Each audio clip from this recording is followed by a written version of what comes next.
El vecino del 213. Yo viví en el departamento 214, justo al lado del 213, durante casi 3 años. El edificio Oxford Apartments era un lugar viejo pero tranquilo, ubicado en Milwaukee, en una zona donde la policía no venía mucho a menos que fuera necesario. La renta era baja, y eso era todo lo que me importaba. Nunca me imaginé lo que había detrás de la puerta de al lado.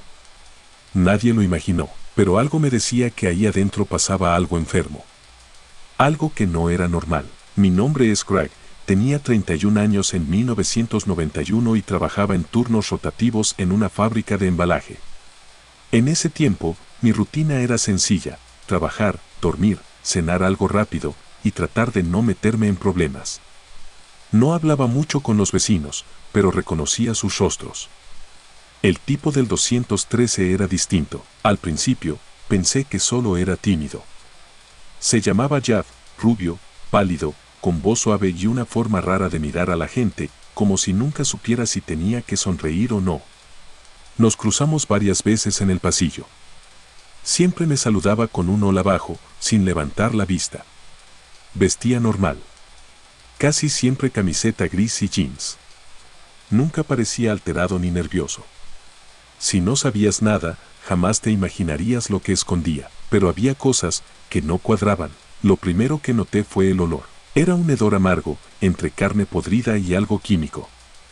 Al principio pensé que venía del contenedor de basura del edificio, pero se hacía más fuerte en mi departamento, sobre todo cerca de la pared que compartía con el 213. Una noche, después de mi turno, el olor era tan fuerte que abrí todas mis ventanas. Golpeé su puerta para avisarle. Nadie respondió. Pegué la oreja y escuché algo. No sé cómo explicarlo. Como si alguien hablara bajito, murmurando. Pero no parecía haber más de una voz. Una semana después, me atreví a preguntarle directamente. Me lo topé en las escaleras. Oye, Jeff, ¿todo bien? Huele raro allá arriba. Me miró. No directamente, pero lo suficiente para notar que no le gustó la pregunta. Tuve unos filetes que se echaron a perder en el refri. Ya lo limpié. Sonrió, pero su sonrisa no tenía fondo. Me reí por cortesía. Me alejé, pero el olor siguió, y los murmullos también. Una noche de julio, algo cambió. Llegué de trabajar pasada la 1 de la madrugada. Subí las escaleras con cuidado porque estaban resbalosas. Al llegar al pasillo, noté que la puerta del 213 estaba entreabierta. Pensé en seguir, pero entonces vi algo en el piso, una mancha oscura que salía desde la entrada hacia adentro. Era roja. No me acerqué demasiado, pero no parecía pintura. Parecía reciente. Iba a tocar la puerta cuando escuché un ruido seco, como si algo metálico cayera al suelo. Luego silencio. Me fui a mi departamento y llamé a la administración. Dejé un mensaje de voz diciendo que algo no andaba bien. No dormí esa noche. Al día siguiente, me fui al trabajo como de costumbre. Pero al volver, el edificio estaba rodeado de patrullas. Había cintas amarillas en el pasillo, y un agente me pidió que no entrara. ¿Vive usted aquí?, preguntó. Sí. 214. El policía me miró con una mezcla de sorpresa y pena. Vamos a necesitar que venga a la estación. Solo para unas preguntas. Fue ahí donde supe la verdad.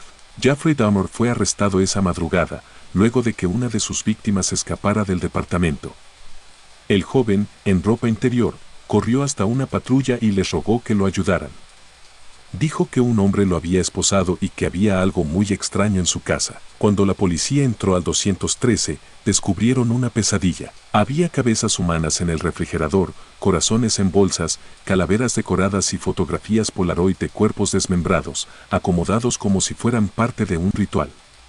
También había barriles con ácido, donde disolvía restos. Algunas partes estaban etiquetadas. Otras, almacenadas cuidadosamente. Jeffrey Dahmer no solo asesinaba, cocinaba, consumía, conservaba. El maldito vivió a metros de mí. Lo que me marcó para siempre no fue solo saber que compartía pared con un caníbal. Fue lo que descubrí después. La policía me permitió recuperar algunas cosas de mi departamento una semana después. mientras empacaba, noté algo que me revolvió el estómago, una pequeña perforación en la pared. Detrás de un póster, en la esquina más cercana al refrigerador del 213, había un agujero del tamaño de un dedo. Me agaché. Lo observé. Estaba limpio, reciente. Había estado observándome, no sé cuánto tiempo. No sé si mientras dormía, o mientras comía, o cuando me cambiaba de ropa. Pero ese hueco no estaba ahí cuando me mudé. Los informes policiales decían que Dahmer prefería a las víctimas que no se resistían. Que se acercaba poco a poco.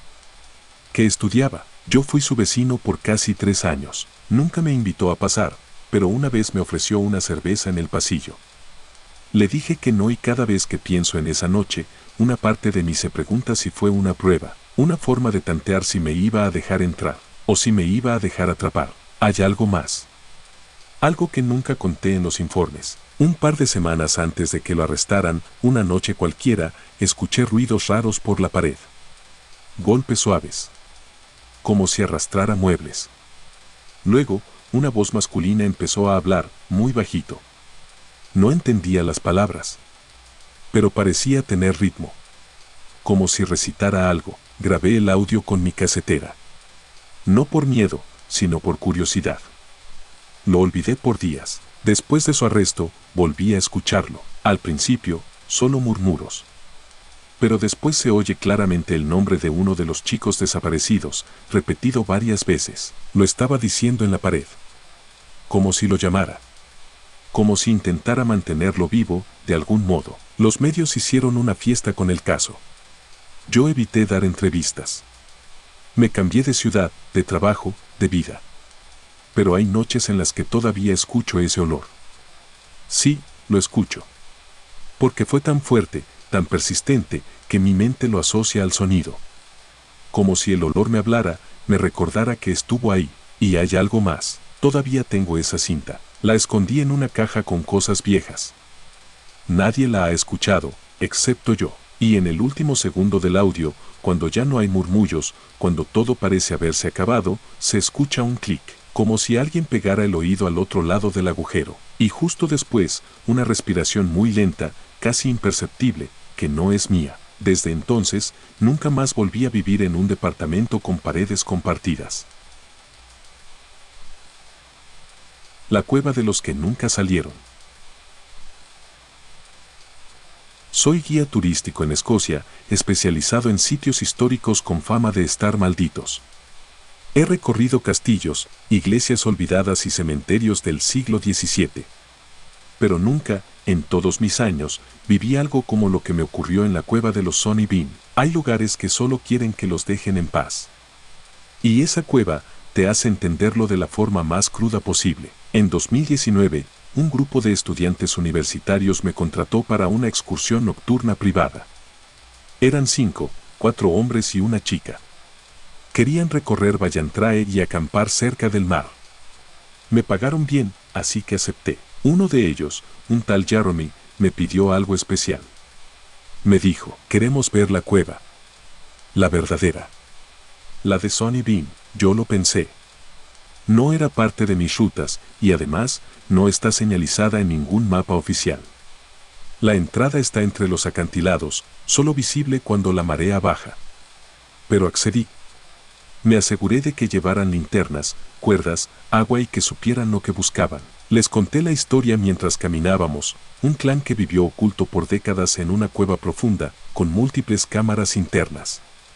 Se dedicaban a asaltar viajeros, y no solo los mataban, los desmembraban y se los comían. Tuvieron hijos entre ellos. Y esos hijos también se cruzaban entre sí. Más de 45 personas vivieron ahí dentro. ¿Y los atraparon?, preguntó uno de ellos. Sí, dije. Un grupo de soldados los encontró comiéndose los restos de una familia. Algunos fueron ejecutados. A otros los enterraron vivos. Dicen que las mujeres lamían la sangre del suelo mientras morían. Nadie habló por unos segundos. Yaro me rió, como para romper la tensión. Perfecto. Entonces ahí acampamos. Llegamos justo cuando la marea retrocedía.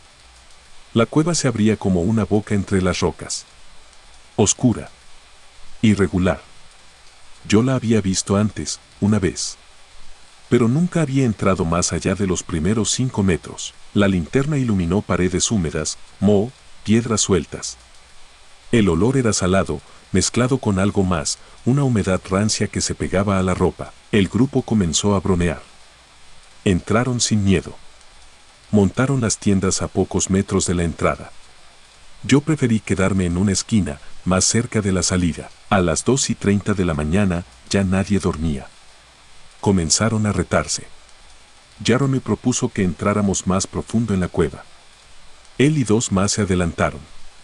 Yo me quedé con la chica, Elena, y con un chico que no hablaba mucho. Pasaron 15 minutos. Ya tardaron, dijo Elena. Encendimos nuestras linternas y seguimos el túnel. La estructura se bifurcaba hacia abajo. En las paredes se veían marcas, como arañazos. Esto parece natural, pero también, trabajado, murmuró el chico. El aire era más denso. El sonido cambiaba. Cada paso resonaba como si camináramos dentro de una garganta. Grité el nombre de Jaromir. Nadie respondió. Avanzamos más. Y entonces, la linterna de Elena iluminó algo en el suelo. Era una bota. Una bota con el cordón cortado y manchas oscuras. No estaba sola. Alrededor había tiras delgadas de tela y algo más. Piel humana. Todavía húmeda. El chico que venía con nosotros comenzó a retroceder. Tropezó. Cayó de espaldas. Yo intenté mantener la calma. Pero entonces, escuchamos un grito. Era un chillido corto, seco. Luego, algo arrastrándose por el suelo. Apunté la linterna hacia el fondo, y vi una figura. Era humanoide, pero desproporcionada. Baja, con extremidades delgadas, desnuda, cubierta de algo que parecía barro seco y sangre. Su cabeza estaba ladeada. No tenía cabello. Nos observaba desde la oscuridad, y detrás de ella, otra figura se movía a 4 patas. Retrocedimos. Elena gritó el nombre de Jaromir. Lo hizo 3 veces. Lo único que contestó fue un sonido gutural, como si alguien intentara imitar una voz humana, sin entender cómo funcionan las palabras. No me detuve a pensar. Grité que corrieran. La salida parecía estar más lejos de lo que recordaba. Las paredes se estrechaban. El aire quemaba los pulmones. Elena tropezó. El chico la ayudó. Llegamos a la entrada justo cuando la marea empezaba a subir otra vez. Mi linterna parpadeaba. Al girarme, vi a lo lejos una docena de ojos brillando. No eran animales, no eran humanos, y se movían, coordinados. Salimos. Yo fui el último. Nos alejamos sin mirar atrás. Dormimos en la intemperie. Nadie dijo una palabra. Al amanecer, regresamos con la policía. Nunca encontraron los cuerpos de Jaromir ni de los otros 2. Solo hallaron tiras de ropa, restos óseos dispersos y marcas en la piedra que parecían recientes, como tallas con garras. Uno de los agentes, que era de la zona, se negó a entrar más allá de los primeros metros. Dicen que esa cueva aún respira, nos dijo. Que los Sonny Bean no murieron todos. Que alguno escapó. Y que el mal se quedó atrapado allá abajo. Una semana después, Elena desapareció. Su tienda de campaña estaba vacía, con su linterna encendida y su mochila sin tocar. La policía no encontró huellas. Yo recibí una nota en mi puerta. Sin remitente. Papel viejo, arrugado. Solo tenía una frase. El clan no olvida. La aldea sin nombre, Siberia 1995. No sé si me van a creer, pero tengo que contarlo. Aunque me llamen loco. Aunque lo borren del informe oficial, como hicieron con todo lo que pasó. Yo estuve allí. En Siberia. En esa aldea. Y vi lo que hacen con los que se quedan a dormir. Ocurrió en 1995. Yo tenía 27 años y trabajaba como técnico médico dentro de un equipo de rescate. Nuestro grupo era de 6 personas, 2 militares, un paramédico, un geógrafo y 2 rescatistas, yo incluido. Nos enviaron a una zona boscosa del distrito autónomo de Yamalia, en el norte de Siberia. La misión era localizar a un grupo de cazadores desaparecidos hacía casi 2 semanas. No había señal, ni caminos, ni electricidad. Solo nieve, árboles congelados y un aire tan denso que costaba respirar. Según los satélites, había una pequeña concentración de viviendas abandonadas cerca de donde los cazadores acamparon por última vez. El helicóptero nos dejó lo más cerca posible y caminamos por varias horas con nieve hasta las rodillas. Cuando vimos las primeras cabañas de madera, supimos que no estaban tan abandonadas como decían. Eran unas 8 casas dispersas. No tenían ventanas visibles. Solo pequeñas rendijas cubiertas con piel de animal. El lugar no tenía nombre en el mapa, ni ruta de entrada. Solo estaba allí. Nos recibió una mujer muy delgada, de rostro pálido, ojos hundidos y labios partidos por el frío. No dijo nada. Solo nos miró. Detrás de ella aparecieron otras personas, igual de calladas, con la piel blanquecina y cicatrices en la cara. No hablaban, pero tampoco parecían hostiles. Uno de los soldados habló en ruso. Preguntó si habían visto a los cazadores. Nadie respondió. Solo nos hicieron una seña para entrar a una de las casas. Era oscura, con una sola lámpara de aceite encendida y un olor difícil de describir.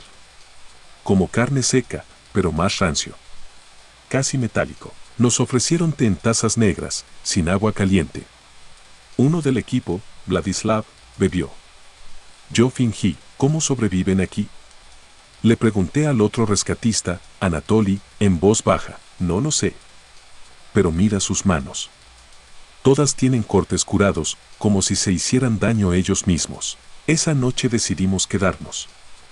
Era muy tarde para seguir buscando, y la tormenta que se acercaba podía congelarnos en horas. Acordamos que dormiríamos por turnos y que dejaríamos la radio encendida. Yo tomé el primer turno, con Anatoly. La casa crujía con el viento. Afuera, las ramas golpeaban las paredes como si arañaran desde el exterior. Las personas que vivían allí se acostaron en el suelo, en silencio, cubiertos con mantas gruesas. Nadie hablaba. Nadie respiraba fuerte. Parecían sombras, no humanos. A las 3 de la madrugada, escuché un susurro. No entendí lo que decían, pero venía del fondo de la casa. Una voz femenina repetía algo en una lengua antigua, gutural. Me asomé con cuidado. La mujer que nos había recibido estaba sentada sobre sus piernas, frente a un cuenco humeante. Tenía sangre en la boca. La luz del aceite parpadeó. Por un instante, vi lo que había en el cuenco, un dedo humano. Cocido. Despertamos a los demás. Vladislav no estaba. Salimos a buscarlo. Dejamos la casa con linternas y armas en mano. Nadie en la aldea salió. Nadie preguntó por qué corríamos. Nadie intentó detenernos. Encontramos a Vladislav a unos 30 metros, en una cabaña más pequeña. O lo que quedaba de él. Estaba dentro de una olla de metal sobre unas piedras calientes. No quedaba carne. Solo huesos, algunos con restos quemados. Junto a la olla, había una tabla de madera con marcas de cuchillo. El paramédico vomitó. Yo no pude moverme. Uno de los soldados dijo algo en voz baja. Solo recuerdo una palabra, ritual. Volvimos corriendo a la cabaña principal. Pero ya no había nadie. Las mantas estaban apiladas en una esquina. Y en medio de la sala, había un círculo de ceniza con restos de cabello. La radio ya no funcionaba. La batería estaba drenada sin explicación. No había huellas en la nieve. Ninguna que indicara que las personas hubieran salido. Intentamos salir del lugar. Tomamos dirección norte, guiándonos por la brújula. Después de 2 horas de caminata, volvimos a la aldea. No era posible. Habíamos caminado en línea recta. Pero la aldea seguía ahí. Las casas igual. Sin puertas abiertas. Sin ruido. Nos están haciendo algo, dijo el geógrafo. Esto no es natural. Pasamos la segunda noche sin dormir. Encendimos fuego. Pusimos guardias cada 30 minutos. Nadie hablaba. Nadie comía. Había algo en el aire que no dejaba pensar con claridad. Como si el frío se metiera en las ideas. Yo intenté escribir lo que ocurría. Pero las hojas de mi libreta se mojaban con la humedad del aliento. A las 4:17 de la mañana, según mi reloj, el fuego se apagó solo. Una figura apareció en la entrada. No caminaba. Flotaba a ras de suelo. Era alta, con una piel tan blanca que parecía brillar. Nos observó por unos segundos y luego dijo algo en ruso antiguo. El geógrafo tembló. ¿Qué dijo? Pregunté. Dijo que el invitado debe dejar parte de sí para quedarse. Disparamos al aire. Nadie reaccionó. Nos marchamos al amanecer. Esta vez sí pudimos salir. El helicóptero nos recogió 2 días después. Nos encontraron en el borde de un bosque, sin comida, sin agua y con signos de hipotermia. El informe oficial dice que Vladislav murió congelado durante la primera noche, pero nosotros sabemos la verdad, porque cuando regresamos al campamento base, una de las cajas del equipo tenía una nota escrita en carbón, con letras torcidas y malformadas. Gracias por compartirlo con nosotros. La carne sabe a recuerdo. El vagabundo de los túneles, Las Vegas, Estados Unidos 2016. Me llamo Lucía Rivas. En 2016 era estudiante de periodismo, becada en la Universidad de Nevada. Me interesaban los temas marginales, los que nadie quería tocar. Por eso, para mi proyecto final, decidí documentar la vida de las personas que vivían en los túneles subterráneos de Las Vegas. Las Vegas es luces, ruido, turistas, pero debajo hay un mundo completamente distinto, más de 300 kilómetros de túneles de drenaje donde viven cientos de personas olvidadas por todos. Bajé con una linterna, grabadora y la cámara de un compañero. Lo hice durante semanas. Entrevisté a veteranos, drogadictos, gente con enfermedades mentales. Todos tenían algo en común, miedo a un hombre al que no querían nombrar. Decían que había uno que vivía más profundo, que no hablaba con nadie, que siempre olía a carne quemada. Pensé que era parte de la mitología urbana, como los cuentos que circulan en comunidades cerradas. Hasta que lo conocí, fue a mediados de octubre. Bajé sola, por primera vez. Un error del que todavía me arrepiento. El túnel estaba seco. Llevaba días sin llover. Caminé casi media hora hasta una zona donde el concreto se volvía rugoso y las paredes tenían manchas negras.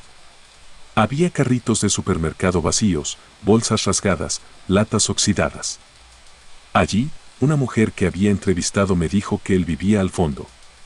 Que si llegaba a oler carne cocinándose, mejor me diera la vuelta. Y sí, lo olí. No era el olor dulce de la carne asada. Era ácido, intenso, con un dejo metálico que se pegaba al paladar. Pero estaba decidida. Seguí avanzando. Lo encontré frente a una fogata improvisada. Su espalda estaba encorvada. Usaba un abrigo militar sucio, sin mangas, y tenía el cabello largo, apelmazado por la mugre. Su cara no la vi de inmediato. Solo sus manos, delgadas, huesudas, con los dedos muy largos y uñas grises. Estaba cocinando algo en una sartén vieja, sobre una parrilla oxidada. Me miró por un momento sin moverse. Su voz fue áspera, seca. ¿Tienes cámara? ¿Vas a robarme el alma? No, le dije. Solo estoy haciendo un trabajo. Estoy documentando a la gente que vive aquí. No respondió. El humo de la sartén me hizo toser. ¿Puedo grabarte? Si me traes pan, puedes grabar lo que quieras, contestó. Luego rió. Su risa era hueca, casi muda. ¿Cuál es tu nombre?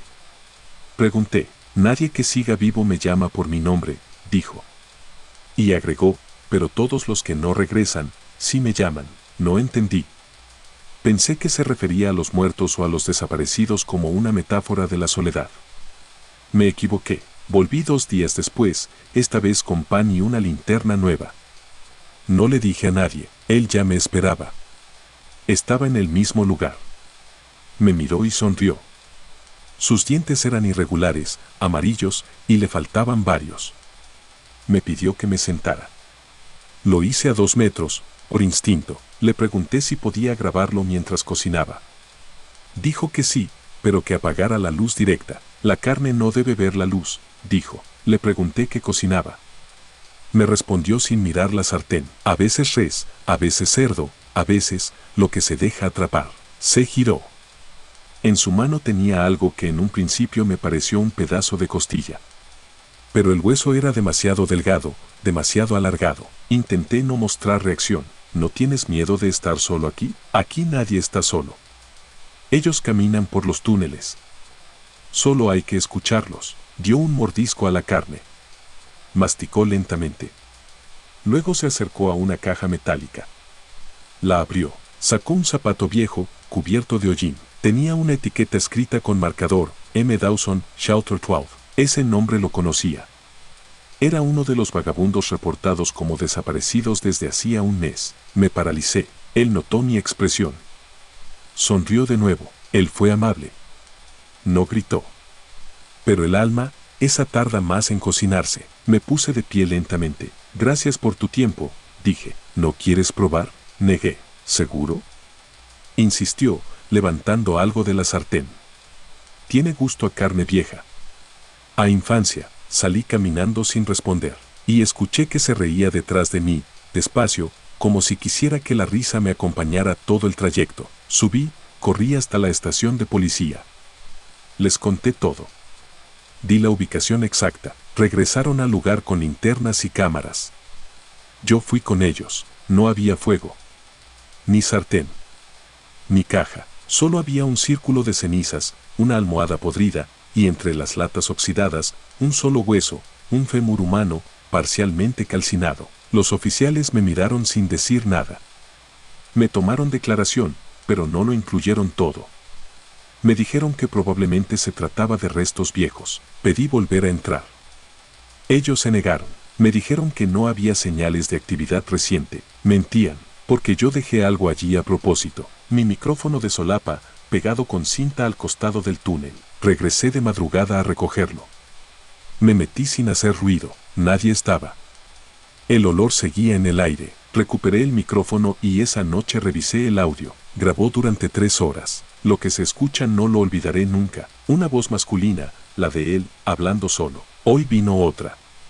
Su alma está nerviosa. Huele a preguntas. Los huesos de Dawson cantan cuando hay fuego. No me verá mañana. Mañana no seré carne. Ruidos de agua, arrastre de pies. Y luego, el sonido de una risa, la misma que me acompañó aquella noche. No volví a bajar. Meses después, alguien colgó un video en un foro anónimo. Era una grabación de los túneles. La cámara temblaba. Se veían sombras corriendo. En un momento, alguien enfocaba una pared con pintura roja. Carne de túneles, decía el graffiti. Abajo, en letras más pequeñas. Todavía tengo hambre. La casa del rancho abandonado, Durango, México 2003. Yo era joven cuando pasó, 20 años apenas, y hasta hoy no he podido hablarlo con nadie sin que se me trabe la voz. Me mudé de Durango hace más de una década, pero cada vez que escucho la palabra rancho o veo tierra reseca en un camino largo, algo se activa adentro de mí. Una alarma que no se apaga, porque vi cosas que no debí ver. Perdí a alguien esa noche. Y su cuerpo jamás fue encontrado entero. Fue en noviembre de 2003. Un grupo de amigos y yo, todos de la misma colonia, organizamos una salida de exploración a un rancho abandonado. Lo habíamos visto desde la carretera camino a Cuencamé, una casa grande, medio derrumbada, con techos vencidos y las ventanas reventadas. Lo curioso era que seguía cercada con alambre nuevo, como si alguien la vigilara o como si quisiera que nadie entrara. Éramos 5, Esteban, Julián, los gemelos Marco y Toño, y yo. Esteban era el que más insistía. Decía que por las noches se veían luces adentro y que un primo suyo había escuchado gritos al pasar por ahí. Fuimos en la camioneta del papá de Julián. Llegamos cerca de las 6 de la tarde. El cielo se veía limpio, pero el viento ya estaba fuerte. Cuando abrimos la reja, el chirrido pareció más fuerte que el aire mismo. Todo estaba en ruinas. El porche de la casa tenía agujeros en la madera y la puerta principal colgaba de un solo clavo. Dentro olía a estiércol seco y tierra húmeda. Lo que encontramos no era lo que uno espera de una casa abandonada. Había jaulas oxidadas. Muchas. De distintos tamaños.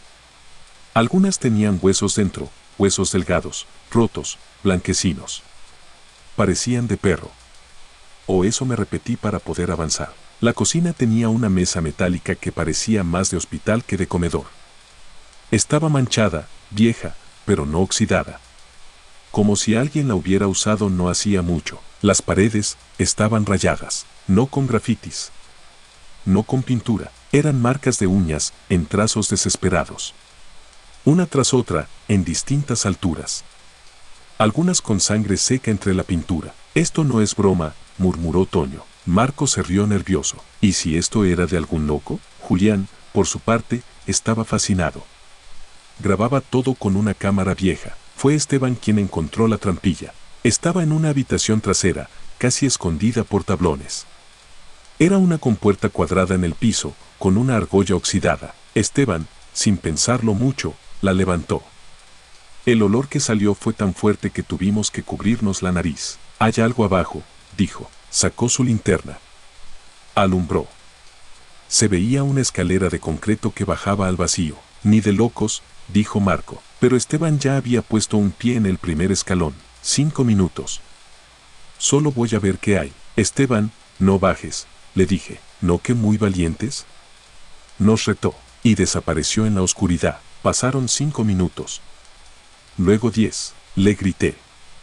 Nada. Toño quiso bajar, pero Julián lo detuvo. Ya fue suficiente. Hay que ir por ayuda. Salimos corriendo a la camioneta. Pero cuando la intentamos encender, no dio marcha. Revisamos, alguien le había cortado los cables. No entendíamos nada. Julián empezó a entrar en pánico. Dijo que alguien nos estaba viendo. Que nos habían dejado entrar para atraparnos. Marco gritó que volviéramos por Esteban. Y así lo hicimos. La trampilla seguía abierta. Pero el aire ahora era distinto. Más denso. Casi sólido. Bajamos los tres, Marco, Toño y yo. Julián se quedó arriba. La linterna mostraba un pasillo de concreto, apenas más ancho que nuestros hombros. Olía a carne vieja. No a podrido. A carne cocinada. A grasa. Seguimos caminando. Y ahí, en una sala rectangular, lo vimos. Una mesa de metal, como la de arriba, pero con restos sobre ella. Había carne cruda, cortada en tiras, colgando de ganchos. Algunos pedazos tenían uñas. Dedos. Uno de los trozos tenía un anillo. El anillo de Esteban. Lo reconocimos al instante. Toño vomitó. Marco se cayó. Yo no me moví. En el rincón, había una cámara de video apuntando a la mesa. Un tripié. Y 2 botes con líquidos marrones. Nos tenemos que ir ya. Grité. Marco señaló una puerta cerrada al fondo. Ahí puede estar Esteban. No lo pensamos más. La abrimos. Dentro había una celda. Una jaula humana. Y al fondo, un hombre amarrado, apenas consciente. No era Esteban. Era alguien más. Un vagabundo, desnudo, lleno de heridas. Nos miró. Apenas pudo decir una palabra. «Corran». Fue entonces que lo oímos. Un golpe. Luego otro. Pasos arriba. «Julián». Subimos corriendo. Gritamos su nombre. No respondió. Cuando llegamos, la cámara de Julián estaba en el suelo, destrozada, y sobre el cofre de la camioneta, una mano humana, fresca. Cortada de raíz. Era la de él. Corrimos. No sabíamos hacia dónde. Saltamos la reja y seguimos corriendo por el llano hasta que vimos luces de una gasolinera lejana. La policía llegó 2 horas después. Al día siguiente, fuimos con ellos. El rancho seguía ahí, pero la trampilla ya no. El piso estaba cubierto con cemento nuevo. Lo único que encontraron fue una hielera con pedazos de carne. Dentro, un trozo de rostro aún reconocible. Esteban, un jornalero de una finca cercana, fue interrogado. Dijo que un hombre vivió allí por años, que nadie se acercaba porque era gente brava y que le pagaba a vagabundos para que trajeran jóvenes, como casa. Dijo que lo hacía desde los 80. Nadie sabe cuántas víctimas fueron. Nadie lo atrapó. Yo me fui de Durango. Nunca volví. A veces, por las noches, sueño con el rancho, pero no con la casa. Con lo que estaba abajo, con el sonido del cuchillo, con ese olor, con la carne, que no era de animal. La mujer del bosque, Carolina del Norte, Estados Unidos 2007. Me llamo Caleb Monroe, tengo 32 años, y si estás escuchando esto, probablemente encontraron mi cámara. Lo que grabé no fue un animal. No fue un accidente. No me perdí. No fue una caída. Lo que vi en ese bosque me observó durante días, y cada noche se acercaba más. Esto empezó como un simple retiro. Llevaba semanas estresado por el trabajo y decidí salir solo a acampar. Fui al bosque de Ubarrie, en Carolina del Norte. No es muy conocido fuera del estado, pero los senderistas de aquí saben que tiene paisajes preciosos. Llevé mi tienda, mi GPS, mis provisiones. Todo normal. El primer día fue tranquilo. Armé campamento cerca de un arroyo, cociné salchichas y tomé un par de fotos al atardecer. Subí una historia en Instagram. Me sentía bien. En paz. Pero cuando cayó la noche, me pareció ver algo raro. Frente al claro donde había armado la tienda, unos 40 metros entre los árboles, creí ver una figura. No se movía. Solo estaba ahí. Pensé que era un tronco, pero cuando apunté con la linterna, ya no estaba. Al día siguiente seguí mi ruta. Tomé el sendero rojo, el que bordea los riscos. Hacia las 2 de la tarde, encontré una piedra con un símbolo tallado. Era como una espiral mal hecha, con líneas cruzadas. Saqué una foto, por si acaso. A unos metros de ahí, encontré un pájaro muerto. No parecía atacado por un animal. Estaba completamente seco, como si se hubiera podrido de adentro hacia afuera, sin dejar sangre. Esa noche volví a sentir que alguien me observaba. Dormí con la linterna en la mano. El tercer día fue peor. Escuché pisadas. Claras. A plena luz del día, me escondí tras una roca y saqué la cámara. Logré grabar algo. Era una mujer. O eso pensé al principio. Estaba completamente desnuda, caminando descalza sobre las piedras. Su piel era muy blanca, con manchas rojizas por todo el cuerpo. Parecía herida. O marcada. Lo más inquietante era que no tenía cejas ni pestañas, y que, aunque parecía dolerle moverse, sonreía. Una sonrisa tensa. Vacía. Inhumana. No se me acercó.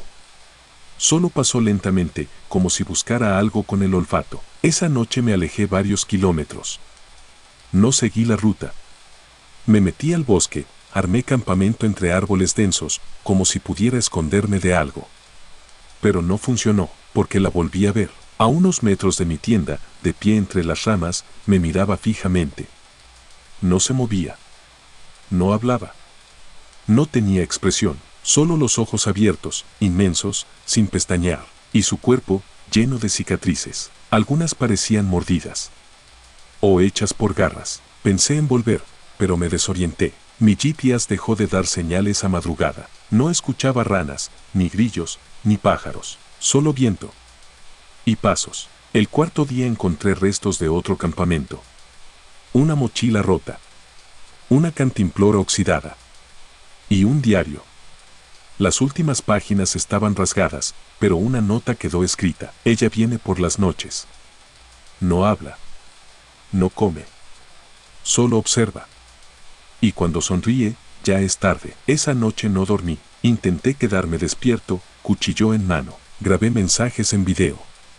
Quería dejar prueba. Sentía que si cerraba los ojos, algo se arrastraría hasta mí. No me equivoqué. Cerca de las 3 de la mañana, algo empezó a caminar alrededor de la tienda. Al principio lento, luego más cerca. Se oía el crujido de ramas, la presión de los pies descalzos sobre hojas secas. Y entonces, un susurro. No una voz. Era como si el viento formara palabras rotas. Levanté la linterna y apunté hacia la puerta de la tienda. Y ahí estaba ella, agachada, con la cabeza ladeada, su boca manchada, sus manos, sosteniendo algo. Era un antebrazo, con una pulsera de cuero, de alguien más. Yo grité. Pero no se inmutó. Solo se acercó lentamente y lamió el brazo como si fuera una fruta. Y entonces, me miró directamente. Ese fue el último momento que recuerdo con claridad.